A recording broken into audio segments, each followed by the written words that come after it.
제가 신학교를 다닐 때 한 번은 독일에서 아주 저명한 신학자 석학께서 오셔서 아주 주옥 같은 강의를 하신 적이 있습니다.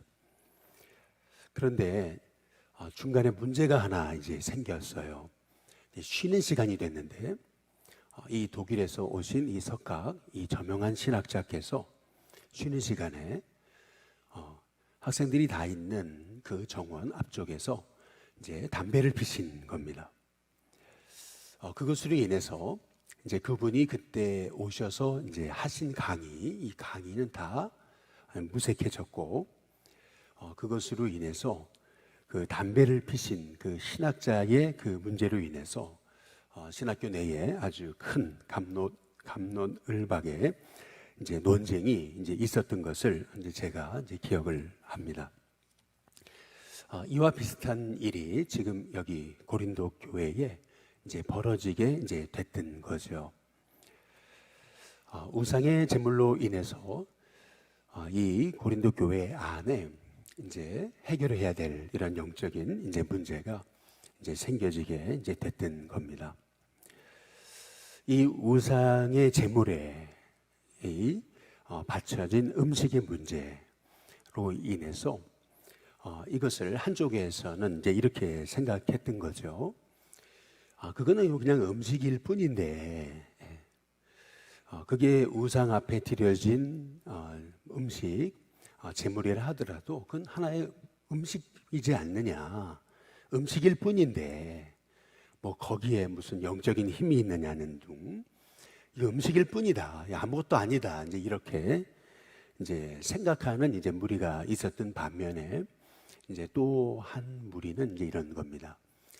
이제 초신자들에게 있어서는 이제 소위 우상에 빠졌다가 우상에서 이제 갓 해방된 사람들에게는 그 우상의 제물이라는 것이 그들에게는 상당히 양심의 믿음의 이제 걸림돌이 이제 됐던 것을 이제 볼 수가 이제 있는 거죠. 이제 고린도 사회를 우리가 좀 이해할 필요가 있는데요. 이 고린도 사회는 길드 사회였습니다. 이제 길드 사회란 소위 이제 공동 제사를 드렸던 이제 그러한 이제 사회였던 거죠. 이제 그래서 당시에 이제 고린도 안에 유통되었던 그 음식, 뭐 고기 이런 것들은 이제 상당수가 소위 우상에게 바쳤다가 이제 내오게 된 그러한 고기 음식이 대부분이었던 것을 이제 볼 수가 이제 있는 겁니다. 이제 얘기하는 거죠. 아니 어떻게 그러면 우리 보러 고기 안 먹고 살라는 얘기냐? 다 우상에게 드려졌던 고기인데 이제 이렇게 이제 얘기하는 그런 사람이 있는 반면에 그래도 그것은 우상에게 드려졌던 그러한 고기인데 이제 이렇게 주장했던 사람들이 이제 있던 것이죠. 근데 사실 이것은 굉장히 단순한 문제는 아닙니다. 왜냐하면 전에 이제 섬기던 교회에서 이런 일이 있었습니다. 한 천주교인이었는데 이제 예수님을 믿게 됐어요. 갓 예수님을 믿게 됐습니다. 복음을 알게 됐어요. 은혜 안에 살고자 참 열심히 교회를 나오는데 하루는 전화가 오게 됐던 거죠. 자꾸 밤마다 뭐가 보이고 이상하게 나타나는데 와서 좀 도와달라고 이제 갔어요. 이제 갔더니 이제 그분의 집에 이제 천주교인들은 이제 가진 이제 여러 이제 성물들이 있잖아요. 뭐 마리아, 뭐 상이라든지 뭐 이런 것들이 있잖아요. 이제 그래서 저거를 좀 치워달라고 이제 이렇게 된 겁니다. 그 성물들을 통해서 오히려 그가 이제 영적인 눌림이 있었던 거죠. 자기 손으로는 못 치우겠는데 이제 목사님 좀 치워달라고 이제 그래서 이제 치우게 이제 됐던 것입니다. 이제 그랬더니 그날 밤부터 이제 이분에게 눌림이 이제 사라지게 됐던 거죠.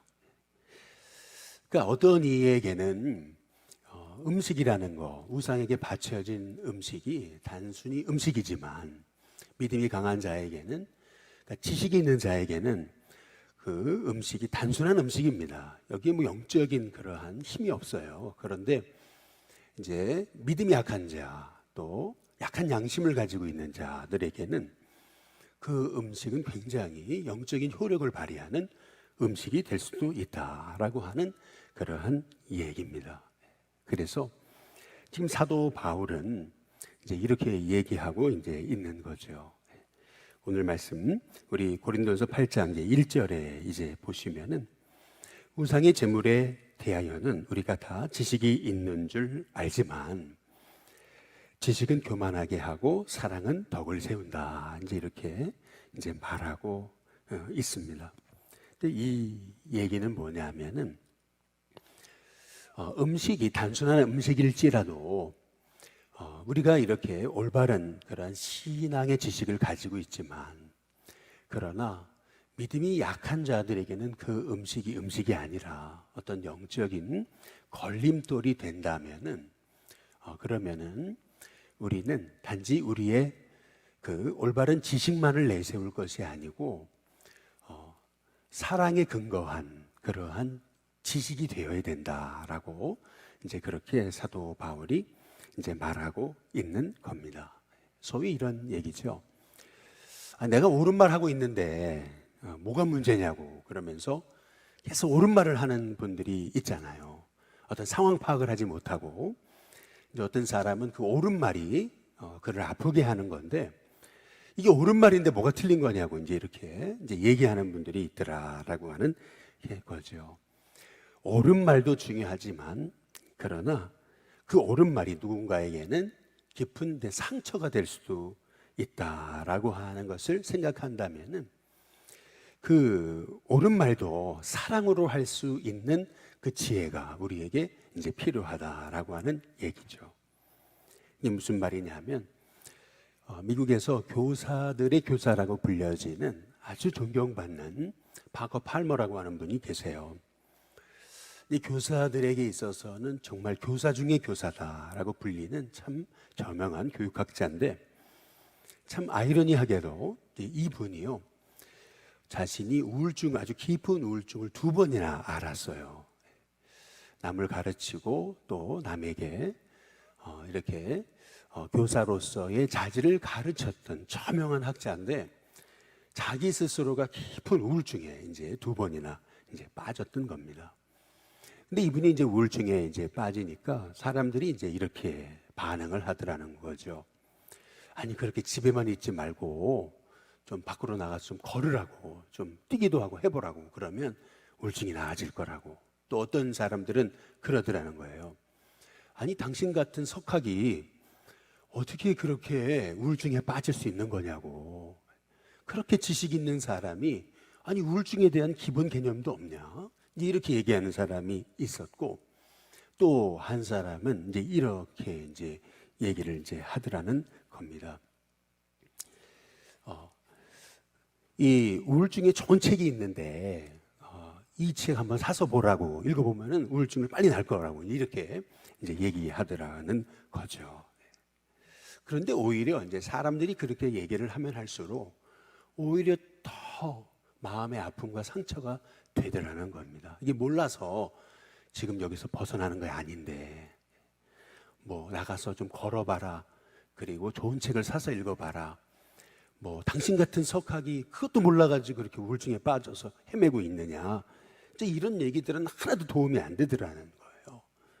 근데 신기하게도 자기 친구 중에 늘 오후 2시가 되면은 자기 집을 찾아와가지고 그렇게 싫다는데도 와가지고 초인종을 누르면서 와서 찾아와가지고 자기 발을 이렇게 따뜻한 물로 이제 발을 닦아주면서 발을 이렇게 주물러주는 친구가 있었다는 거예요.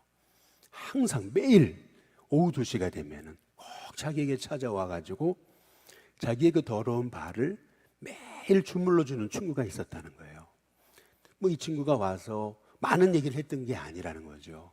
그냥 와서 발만 주물러 줬는데 매일같이 그냥 하루도 빠짐없이 매일같이 와서 발만 주물러 줬는데 그 발 주물러 주는 그 친구로 인해서 마음이 열리고 그리고 자기 깊은 것을 쏟아내기 시작하면서 그 친구로 인해서 자기가 사회로 나아갈 수 있는 연결고리를 회복했다고 이제 이렇게 이제 얘기하는 것을 이제 볼 수가 있습니다. 지금 바울이 하고 있는 얘기는 바로 그런 얘기죠. 지금 지식은 선해요. 우리도 다 지식이 있는 줄 안다는 거예요. 그러나 결국 그 사랑이 없는 지식은 교만하게 한다는 거예요. 그러나 사랑으로 세워진 지식만이 그것이 바로 덕을 세운다, 영혼을 세운다. 그래서 사도 바울이 이런 얘기를 하고 있는 겁니다.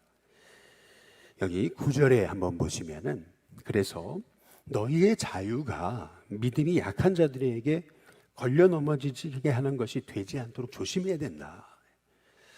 우리는 옳은 말을 할 자유도 있고 뭐 다 자유가 있어요. 음식을 먹을 자유도 있고 심지어는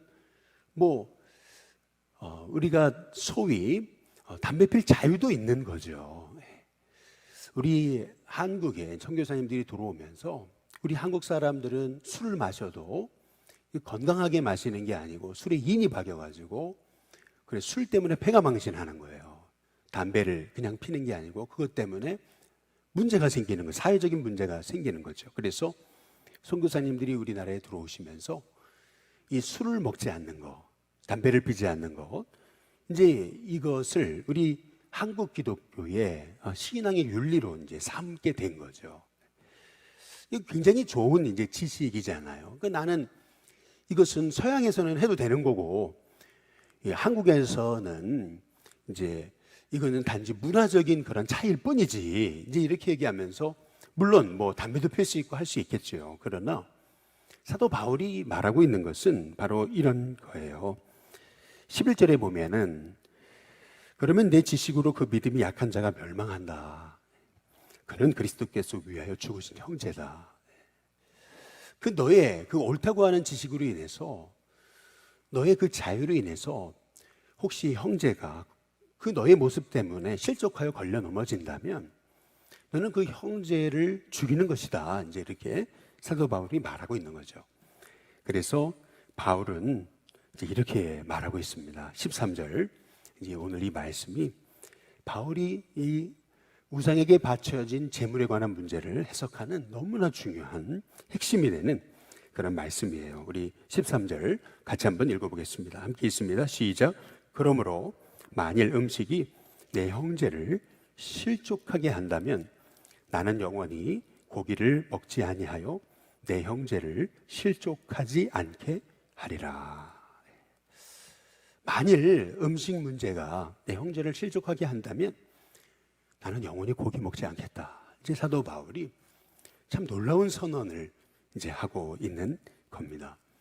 우리는 이것을 단순히 고기를 먹느냐 마느냐 이 문제로 볼 것이 아닙니다.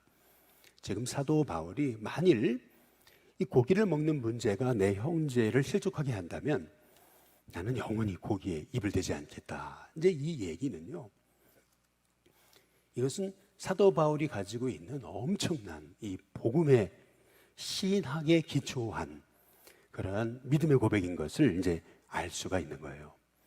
실제로 미국에서 이제 이런 일이 있었습니다. 미국에는 성직자가 이제 담배 피고 하는 거 이제 굉장히 이렇게 그래도 자유로운 사회가 미국 사회입니다. 이제 어떤 경우까지 있냐면은 이제 가운에 이제 담배 이 갑을 넣을 수 있는 그러한 가운이 있을 정도로 이제 그런 것이 미국 사회예요. 그런데 이제 어떤 교인이 이제 교회 예배를 마치고 목사님과 인사를 하는데 목사님이 이렇게 인사를 하다가 담배갑이 이제 보이게 됐던 거죠. 이제 그랬더니 이 교인이 엄청나게 이렇게 상처를 받는 그런 모습을 이제 보게 된 거예요. 이제 그때 이 목사님은요, 그날 이후로 그 담배 피는 자기의 그 습관을 끊게 됐다라고 하는 얘기입니다. 어거스틴이 이런 얘기를 했다 그러잖아요. 본질에는 일치를, 비본질에는 관용을, 그리고 이 모든 것에 사랑을 라고 얘기를 했다 그러잖아요. 우리가 본질에는 우리가 한 마음으로 나가야 되지만 음식을 먹는 문제, 이게 비본질이에요. 사실은 그러나 이 모든 일들을 우리가 행함에 있어서 우리가 사랑으로 해야 된다라고 하는 이제 그러한 얘기입니다. 내가 가진 자유가 누군가에게 걸림돌이 되고 또 실족하게 되고 누군가를 넘어뜨리는 일이라면 우리가 가지고 있는 자유마저도 우리가 제한할 수 있는 것이, 그것이 진짜 복음의 사람이라고 하는 것을 이제 사도 바울이 이제 말하고 있는 겁니다. 나는 자유인인데 내가 이것도 할 수 있고 저것도 할 수 있는 데가 무슨 상관이냐. 이제 이것은 물론 그는 지식이 있는 자이지만 그러나 그 지식은 그를 교만하게 한다는 거예요. 사랑이 없는 지식은 오히려 우리를 교만하게 하고 사람을 해친다는 거죠. 그래서 우리 주님이 원하시는 믿음의 삶이란 우리의 지식에 사랑을 더하는, 우리가 자유자이지만은 그러나 그 자유가 영원 사랑의 바탕을 둔 그러한 자유이어야 이제 된다라고 하는 것입니다. 그래서 오늘 여기 말씀에서 사도 바울이 만일 내가 음식 먹는 문제로 형제를 실족하게 한다면 나는 영원히 나는 고기를 먹지 않겠다. 이제 이 고백은요, 단순히 음식을 먹느냐 마느냐의 문제가 아니고 이것은요, 우리 예수님이 우리를 살리시기 위해서 예수님이 전혀 가난하지 않으셨던 예수님이 이 땅에 오셔서 우리와 함께 가난해지시고, 연약하지 않으셨던 예수님이 우리와 함께 연약함을 경험하셨고, 전혀 불편하지 않으셨던 예수님이 우리를 위해 불편을 겪으신 그러한 예수님의 그 임마누엘의 고백이라는 얘기예요. 주님처럼 주님은 자유하셨어요. 그러나 우리를 위해 부자유하게 되시고, 우리 주님은 전혀 피곤해 하시거나 배고파 하실 필요가 없으셨어요. 그러나 우리를 위해서 인간의 모습으로 오셔서 우리같이 피곤해 하시고 우리같이 연약함을 경험하신 그 예수님 말이죠. 우리의 구원을 위해서 자신의 자유를 포기하신 그 예수님, 그 예수님의 그 임마누엘, 예수님의 그 성육신의 삶을 사도 바울이 실천하겠다라고 하는 고백이 바로 내가 먹는 음식이 혹시 형제를 실족하게 한다면 나는 영원히 나는 고기를 먹지 않겠다 라고 하는 이 고백에 담겨진 바울의 위대한 고백이라는 얘기죠. 여러분, 이것이 바로 우리가 이 땅에서 실천할 성도의 믿음의 삶이라고 하는 것입니다. 그 게오르기우라고 하는 루마니아의 정교회의 사제였던 분이 쓴 25시라고 하는 유명한 소설이 있죠. 왜 24시가 아니고 25시냐면은 24시가 지나면 이제 그 다음부터는 다시 1시부터 되는 거잖아요. 그럼에도 불구하고 24시가 아니고 24시 이후에 1시가 아니고 25시라는 얘기예요. 25시라는 얘기는 뭘 의미하는 거냐면 여전히 밤이 계속되는 거예요. 끝이 없는 그런 밤의 현재, 미래를 알 수 없는 그런 불안함, 계속된 불안함. 그러니까 25시야. 쉬고 안식해야 되는데 안식하지 못하는 그런 아주 불안함의 상태. 이것이 25시에 담겨진 의미인 거죠.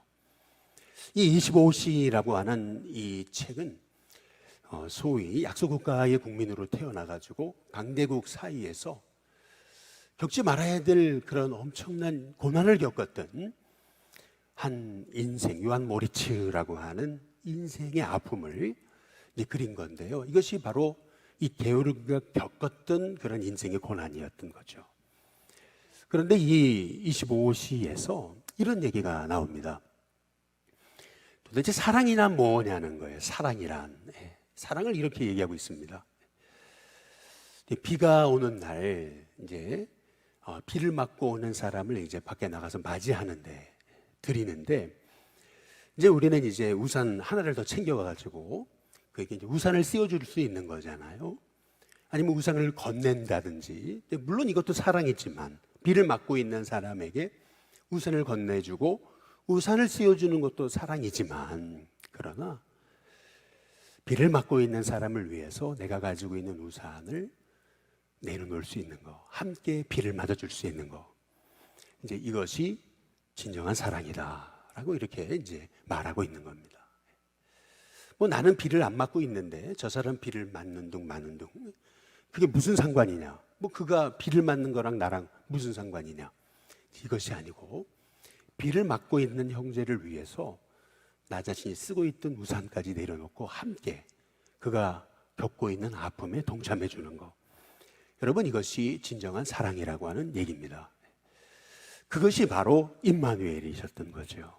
전혀 불편하지 않으셨던 예수님이 우리 때문에 이 땅에 오셔서 불편하셨고, 전혀 가난하지 않으셨던 예수님이 이 땅에 오셔서 우리를 위해 가난하셨잖아요. 전혀 고통당하지 마셔야 될 예수님이 우리 때문에 이 땅에 오셔서 고통당하셨다는 얘기죠.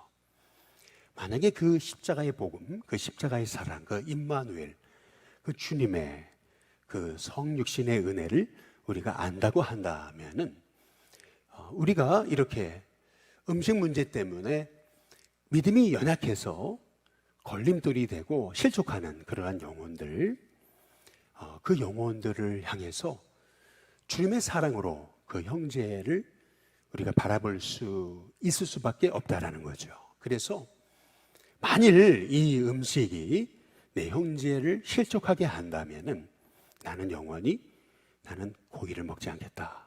참 이 바울의 고백, 이 고백은요, 정말 우리가 믿음 생활을 하면서 우리 자신에게 끊임없이 우리가 이렇게 예수님처럼 형제에게 임마누엘의 삶을 살고 있는지 우리가 우리 자신을 돌아볼 수 있는 너무나 중요한, 본질에는 일치지만 비본질에는 관용을, 그러나 이 모든 것에는 사랑을 라고 하는 그런 어거스틴의 이 위대한 이 신앙의 고백이 바로 우리의 고백이 돼서 우리의 삶 속에 이렇게 많은 분쟁과 갈등과 또한 옳고 그름의 판단이 이렇게 가득한 이 사회 속에서 우리가 주님의 사랑의 도구가 되는 저와 여러분이 될 수 있게 되기를 주님의 이름으로 축복합니다.